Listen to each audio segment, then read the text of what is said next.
수면의 골든타임을 잘 맞추지 못하게 되면 치매 위험성이 2배 반 정도 증가된다고 합니다. 또 암이 발생이 높아진다는 거예요. 단기적으로는요, 감정 조절도 안 돼서 작은 것에 민감해서 화를 내게 돼요. 올바른 판단할 수가 없는 거죠. 그러니 이 시간을 잘 자라는 거죠. 언제 자느냐가 중요해요. 절대적으로 밤 10시에서 새벽 2시가 골든타임이 될 수는 없습니다. 우리의 자고 깨는 리듬이 조금 늦게 이루어지는 분도 있고 일찍 일어나는 분도 있잖아요. 그래서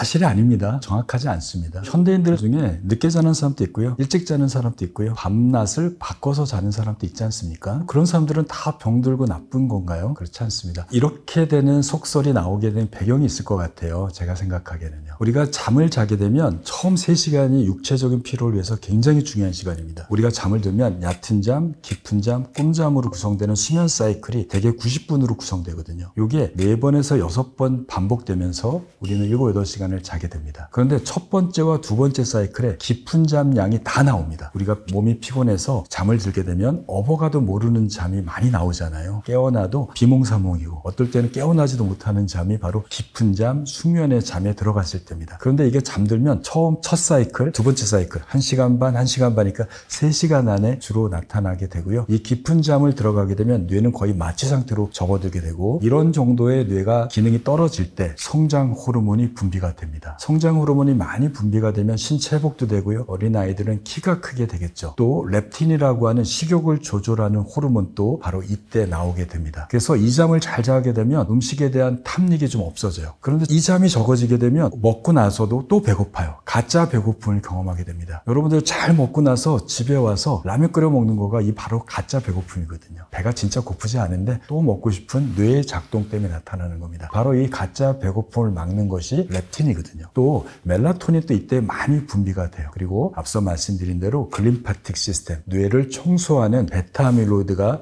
빠져나가는 시간도 바로 이 깊은 잠입니다. 또 우리 몸에서 면역세포가 활성화돼서 우리 몸에서 염증 물질과 산화 물질을 제거하는 시간도 바로 이 시간대입니다. 그러니 이 시간을 잘 자라는 거죠. 현대인들이 대개 11시, 12시 또는 10시에 잔다고 생각하면 3시간은 언제일까요? 바로 그로부터 3시간 후니까 새벽 0시에서 새벽 2시 사이가 될 겁니다. 그러니까 이때 잘 자는 게 좋겠다고 얘기를 하지만 사실은 그렇지 않습니다. 우리의 자고 깨는 리듬이 조금 늦게 이루어지는 분도 있고 일찍 일어나는 분도 있잖아요. 그래서 그분이 언제 자느냐가 중요해요. 나는 새벽 2시에 자면 새벽 2시에 주무십시오. 그러면 새벽 5시까지가 깊은 잠 자는 구간이죠. 단 주의가 있습니다. 6시, 7시 되면 해가 뜨잖아요. 좀 늦게 주무시는 분들은 암막 커튼을 쳐서 나는 자는 시간 동안에 빛에 노출되지 않도록 하시고, 집안에서 그리고 집 주위에서 소음이 내 방으로 들어오지 않도록 방음 설치를 좀 하신다면 새벽 2시에 자도 괜찮고 새벽 5시에 자도 괜찮습니다. 또 새벽에 일 나가시는 분들은 8시에 자도 되죠. 다만 그때 가족들이 내 잠을 방해하지 않게 해서 빛이나 소음을 좀 잘 관리하시면 됩니다. 지금까지 말씀드린 대로 여러분들한테 여러분들의 업무와 생활 패턴에 따라서 내가 언제 자고 깨는 시간에 맞춰서 자는 것이 여러분들의 수면의 골든타임입니다. 절대적으로 밤 10시에서 새벽 2시가 골든타임이 될 수는 없습니다. 수면의 골든타임을 잘 맞추지 못하게 되면 깊은 잠이 줄어들게 되잖아요. 그러니까 우리는 피로가 회복되지 않아요. 첫 번째. 두 번째는 뇌와 신체의 청소가 일어나지 않아요. 세 번째는 이 깊은 잠을 적게 자게 되면 뇌가 각성도가 높아지는 거잖아요. 중간에 자주 깨게 됩니다. 뇌가 깨게 되면 우리 몸을 흥분시키는 교감신경인 코티졸이 분비가 되는 것과 연결됩니다. 자는 동안에 우리가 깨지 않고 잘 자야지 스트레스가 없는 상태에서 우리 몸에 회복이 일어나는데, 자꾸 깨게 되면 스트레스 호르몬이 분비가 돼서 말씀드렸던 회복 기능이 전혀 나타나지 않게 됩니다. 따라서 자는 시간을 고정할 때 깊은 잠을 자게 됩니다. 만약에 자는 시간이 왔다 갔다 하게 되면 생체 리듬이 혼란을 겪게 돼서 피곤해서 잠들더라도 깊은 잠 양이 줄어들게 됩니다. 따라서 가장 중요한 거는 내가 자는 시간을 고정하고 그 시간에 맞춰서 충분히 잘 때 바로 깊은 잠, 신체 회복 기능이 나타나게 되는 겁니다. 생체 리듬이 왔다 갔다 하는 사람들이 교대 근무자잖아요. 교대 근무자들이 앞서 말한 여러 가지 질병 위험성이 상당히 높아요. 그래서 교대 근무자는 발암물질 2급으로 정의하고 있습니다. 암이 발생이 높아진다는 거예요. 이렇게 자고 깨는 리듬이 바뀌면, 즉 생체 리듬이 이렇게 잤다가 저렇게 잤다가 바뀌게 되면 우리 몸에 조율이 되지 않아서 신체 부담으로 작동된다는 겁니다. 교대 근무도 하지도 않는데 주말에 교대 근무자처럼 늦게 자고 늦게 일어난다면 교대 근무 때문에 나타나는 여러 가지 신체 부담을 고스란히 안게 되는 겁니다. 깊은 잠이 줄어들게 되면 치매 위험성이 2배 반 정도 증가된다고 합니다. 또 단기적으로는요, 깊은 잠 적게 자게 되면 여러분들이 낮에 경험한 대로 업무에 집중할 수가 없어요. 판단력이 흐릿해지게 됩니다. 감정이 높아져요. 감정 조절도 안 돼서 작은 것에 민감해서 화를 내게 돼요. 그러니 올바른 판단할 수가 없는 거죠. 이성적으로 판단을 못합니다. 그러니 나중에 가서 후회해요. 왜 내가 그 말을 했을까? 부부싸움이 일어납니다. 친구들하고 불화가 일어나고요. 직장 상사 간에 문제가 생길 수 있어요. 그리고 학생들도 친구들 간에 불화가 나타날 수 있습니다. 잠을 잘 잘 때 우리의 마음의 평정심이 유지가 되는 겁니다. 잠을 얼마나 자는 시간에 따라서 질병의 발생률을 추적한 수많은 연구가 있습니다. 많게는 100만 명 이상을 추적한 연구 결과가 있고요. 길게는 10년에서 15년을 추적한 연구 결과들이 있습니다. 이 연구의 결과는 똑같습니다. U자 커브를 그린다는 거예요. 즉 7시간에서 8시간 잔 사람이 10년 후에 15년 후에 혈압, 당뇨, 심장병, 사망률, 암 발생률이 가장 낮다라는 거고요. 요거보다 잠을 적게 자거나 많이 자면, 즉 잠을 적게 잔다는 얘기는 6시간 보다 적게 자거나 7시간보다 적게 잔 사람, 그리고 9시간을 넘게 잔 사람은 지금 말씀드렸던 고혈압, 당뇨, 심장병, 암 발생률이 올라간다는 거죠. 7시간보다 적게 잔 사람은 약 2배, 6시간보다 적게 잔 사람은 3배 정도의 고혈압, 당뇨의 위험성이 높아진다고 합니다. 왜 그런 일이 생길까요? 잠을 적게 자는 것부터 말씀드려 볼게요. 우리가 잠을 자면 얕은 잠, 깊은 잠으로 구성되어 있는 수면 사이클이 반복된다고 말씀드렸습니다. 첫 번째, 두 번째는 깊은 잠이 주로 많이 나와서 신체 회복, 뇌의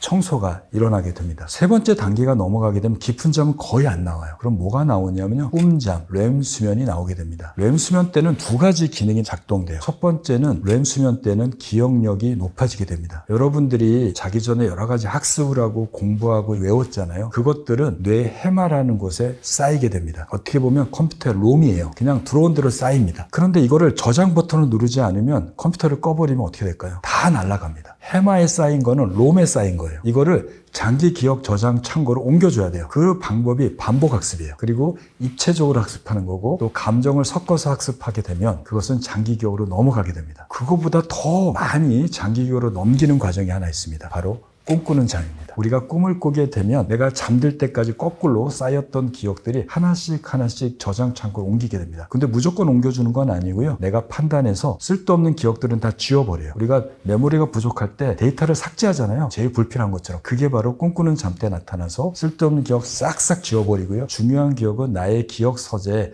필요한 곳곳에 하나씩 저장하는 과정을 겪게 됩니다. 그런데 잠을 7시간보다 적게 자서 6시간을 잔다면 1시간 동안의 램, 기억을 저장하는 시간이 부족한 거죠. 그러니 기억력이 잘 떨어지게 돼요. 그리고 기억력이 떨어지게 되니까 인지기능도 떨어지고요. 더 나아가면 치매도 생기게 됩니다. 또 하나가 있어요. 꿈꾸는 잠 동안에 감정이 조절돼요. 기억뿐만 아니라 우리가 감정의 내용들은 편도체라건 해마 앞쪽에 쌓이게 돼요. 그래서 막 낮에 화나고 이런 것들이 편도체에 그대로 쌓여있으면요, 한 달이 지나도 2달이 지나도 그게 상처가 돼요. 그리고 1년이 지나면 몇 년 전에 있었던 일들이 상처가 돼서 그 기억이 다시 살아납니다. 그런데 렘 수면 동안에 이 해마가 감정의 연결고리를 깨트리기 시작합니다. 그래서 잠을 잘 자고 나면 화났던 것들이 좀 사그러들어요. 잠자기 전에는 아이 그 죽일 놈, 나쁜 놈 막 이러다가도 자고 나면 아이 그럴 수 있지라고 하는 게 바로 꿈꾸는 동안에 편도체에 쌓였던 나쁜 감정들을 정리한 시간이 겪게 됩니다. 그런데 잠을 적게 자면 이 렘 수면이 줄게 되잖아요. 감정 조절이 안 돼요. 화만 나요. 짜증이 나요. 화나고 짜증나고 감정 조절이 안 되면 어떻게 되죠? 스트레스 호르몬이 또 올라가게 됩니다. 얘들은 혈압을 높여요. 당뇨의 저항성을 떨어뜨려요. 그리고 혈관을 좁게 만듭니다. 그리고 뇌도 과한 자극을 만들어요. 그렇게 되면 수면의 부족, 수면의 질 저하에서 나타나는 여러 가지 뇌 손상, 신체 손상이 가중되게 되죠. 이러한 문제로 인해서 우리는 잠을 1시간이라도 적게 자게 되면 신체 질병이 높아지게 되고, 그게 2시간이 되면 2배로 높아지는 결과를 초래하게 됩니다.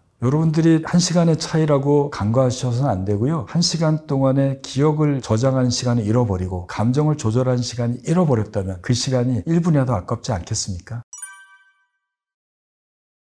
우리가 깊은 잠을 잘 자기 위해서는 2가지 조건이 맞춰야 된다고 생각해요. 첫 번째는 수면 압력이 높아져야 됩니다. 수면 압력은 낮에 깨어나서 잠자는 시간까지 시간이 길어질수록 쌓이는 거예요. 즉 운동하고 움직이면 몸에 피로 물질이 조금씩 쌓입니다. 운동을 더 많이 하면 더 많이 쌓이겠죠. 내가 자는 시간에 그 피로 물질이 최대로 쌓이게 하십시오. 낮에 적당히 운동하시면 됩니다. 두 번째, 그거보다 더 중요한 건 생체 리듬을 고정하는 겁니다. 우리의 생체 리듬은 24시간 단위로 시계 유전자에서 결정돼 있어요. 타고나는 겁니다. 보통 사람 사람이 24.3시간이니까요. 조금씩 뒤로 밀리는, 어떻게 보면 하루에 30분씩 시계가 빨라지는 고장난 시계를 우리는 갖고 있는 거죠. 그거를 매일매일 태엽을 가봐서 24시간을 맞춰줘야 됩니다. 내가 자는 시간을 고정해 놓지 않으면 생체 리듬은 뒤로 밀려갑니다. 첫날은 30분이지만요. 일주일 지나면 2-3시간이 밀려요. 내가 피곤해서 11시에 12시에 잠은 와요. 핸드폰 켜놓고 보면서 잠은 옵니다. 그런데 생체 리듬은 뒤로 밀려 있어요. 그러면 내가 2-3시간 동안 깊은 잠 자야 되는데 생체 리듬이 꺼지지 않고 켜지는 상태가 되니까 이 잠은 깊은 잠이 적은 잠이 되는 겁니다. 그 다음 단계는 얕은 잠만 계속 나오는 단계가 됩니다. 따라서 자는 시간을 고정하라는 거는 생체 리듬을 고정하라는 거예요. 그리고 생체 리듬은 빛에 민감하기 때문에 잠자기 전에 1시간 정도는 햇빛이나 밝은 빛, 스마트폰에 나오는 LED 조명을 쬐지 않으면 생체 리듬은 내가 원하는 시간으로 고정이 됩니다. 그렇게 피로를 최대로 높이고 생체 시계를 고정시켰을 때, 잤을 때 정말 깊은 잠이 잘 나옵니다. 아이들이 잘 자는 원리가 바로 이거예요. 아이들은 열심히 뛰어다니잖아요. 피로도는 정말 높습니다. 두 번째는 아이들은 부모가 정해진 시간에 자게 해요. 다른 자극을 피하고요. 이게 고정되니까 아이 때 정말 잘 자요. 업어가도 모를 정도로 잘 잡니다. 그런 경험은 언제가 마지막이신가요? 나이가 들수록 10년 전, 20년 전이 마지막일 겁니다. 하지만 늦지 않았습니다. 지금 또 가능합니다. 여러분 또 생체 시계를 고정하고 피로도를 높인다면 아이와 같은 깊은 잠, 숙면잠을 잘 수 있을 겁니다. 아침에 깨기 어려운 젊으신 분들, 직장인들, 학생들 되게 많습니다. 왜 그럴까요? 첫 번째는 수면 부족입니다. 잠 적게 자니까요. 아침에 일어나기가 너무 어렵죠. 두 번째는 생체 리듬이 뒤로 밀린 겁니다. 특히 젊으신 분들 자기 전에 유튜브 영상이라든지 빛 자극에 굉장히 노출이 많이 되잖아요. 그렇잖아도 잠도 적게 자는데 빛을 쬐게 되면 생체 리듬은 하루에 30분씩 뒤로 밀리게 됩니다. 나는 12시에 자도요. 내 생체 시계는 꺼지는 건 새벽 2시일 수 있습니다. 그러니 내가 6시에 일어나게 되면 내 생체 리듬은 막 최저로 떨어질 때 깨어나게 되니까 너무너무 피곤한 거죠. 수면의 부족과 생체 리듬이 뒤로 밀린 이 두 가지 문제 하나 더 붙인다면 수면의 질이 나쁜 거예요. 걱정이 많거나 생각이 많거나 자고 깨는 시간이 불규칙하게 되면, 그리고 낮에 커피를 마시게 되면 생체 리듬이 불규칙해질 수 있습니다. 그렇게 되면 아침에 깨는 것들도 쉽지 않고 잠든 것도 어려워지는 상황이 발생하게 됩니다. 이럴 때 어떻게 해야 되냐면요. 첫 번째는 아침에 눈 뜨자마자 30분간 햇빛을 쬐십시오. 강한 빛을 쬐게 되면 그 빛에 의해서 생체 리듬이 활성화됩니다. 그것이 한 5일에서 일주일 쬐게 되면 나의 생체 리듬이 빛을 쬐는 그 시간, 그 같은 시간에 맞춰서 고정이 됩니다. 생체 시계가 활성화된 시간이 고정되게 되면요. 잠드는 것도 되게 쉬워지게 됩니다. 일어나서 30분간 햇빛을 강하게 쬐십시오. 햇빛을 쬐기 어려운 비가 오거나 겨울철에는 요즘에 광치료기 같은 게 있어요. 눈에 쓰는 고글 같은 형태도 있고요. 이런 것을 눈 뜨자마자 한 5일에서 일주일만 쬐게 되면 생체 리듬이 고정되고 내가 원하는 시간에 쉽게 깨어나게 되고, 그때는 그걸 안 써도 정해진 시간에 나도 모르게 눈이 딱 떠지는 경험을 하게 됩니다. 두 번째는 낮에 적절하게 밝은데 계시는 거예요. 내가 피곤하니까 낮에 자꾸 졸잖아요. 오전에 커피 한 잔 마셔도 되고, 가능하다면 낮잠은 20분 이내로 제한해서 오전에 주무신 것도 괜찮은데 그보다는 햇빛을 쬐시기 바랍니다. 이 햇빛을 쬐면 나의 생체 리듬을 계속 높여주게 돼요. 그렇게 되면 내가 자는 시간에 맞춰서 꺼지는 게 고정이 되게 됩니다.